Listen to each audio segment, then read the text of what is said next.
Welcome back to New York Links.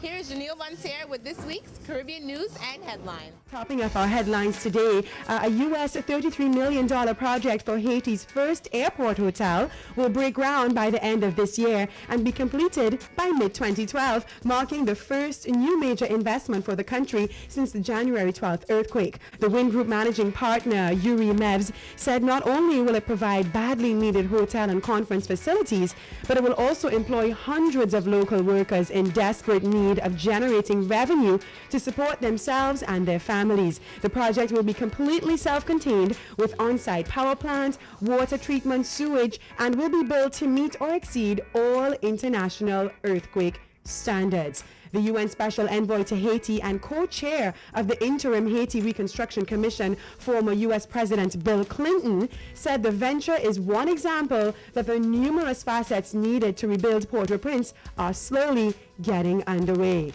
And in music news, an icon has passed. Internationally acclaimed soca artist Alphonsus Aro Cassell has died. The 60-year-old passed away on the morning of Wednesday, 15 September. Aro had been diagnosed with cerebral cancer in early 2009 and had been battling health problems for some time.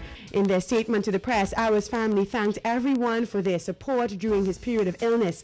Aro emerged on the calypso scene back in 1967 when he took the Junior Monarch title in Montserrat. Later on in his career, he shot to international fame with Hot, Hot, Hot, which became the biggest selling soca hit of all time. The song was even adopted as the theme song for the 1986 FIFA World Cup in Mexico. Aro recorded 22 studio albums with other chart-topping hits including Long Time, Dancing Mood, and Groove Master. He performed across the globe, taking calypso music and Caribbean culture to all corners of the world.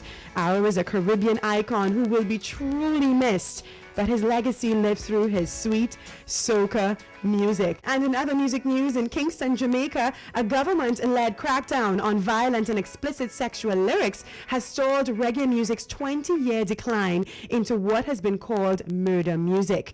In February 2009, after Jamaica's Broadcasting Commission banned all music with violent and explicit sexual lyrics from the airwaves, dancehall artists began changing the messages in their music. Lyrics that once promoted guns, violence, and sex now preach love, peace, and righteous living, taking the music back to its roots. The broadcasting ban also included versions of offensive music that employed editing techniques of bleeping or beeping of its original content. With police enforcement of the Noise Abatement Act and rigorous monitoring of live performances, performers' use of vulgar and aggressive language has virtually disappeared. In addition, local promoters are also responsible for the performances. The Noise Abatement Act imposes strict shutdown times for street dances, entertainment events, and political meetings, and makes promoters liable for the actions of performers at events that they stage. Now, music executives like Johnny Gozong, who is the executive producer of the annual Reggae Sumfest, now makes it a contractual obligation for artists to avoid the use of profanity and the singling out of certain groups. Good job, Mr. Gozong. And in more good news on the reggae frontline, the Coalition to Preserve Reggae Music presents its annual Reggae Culture Salute. This year, it's entitled Salute to the Foundation, featuring Foundation reggae artists Big Youth and Ernie Smith. There will also be a tribute to the late Sugar Minot by Tony Tuff, Mikey Jarrett, and Japanese DJ Naki. This event will take place on Saturday, October 30th, 2010 at the Nazareth Regional High School, located at 475 East 57th Street in Brooklyn. For further info, call 718-421-6927. That's 718-421-6927. And in news of film, Lionsgate has released the trailer for the latest Tyler Perry film called For Colored Girls, which is an adaptation of the award-winning play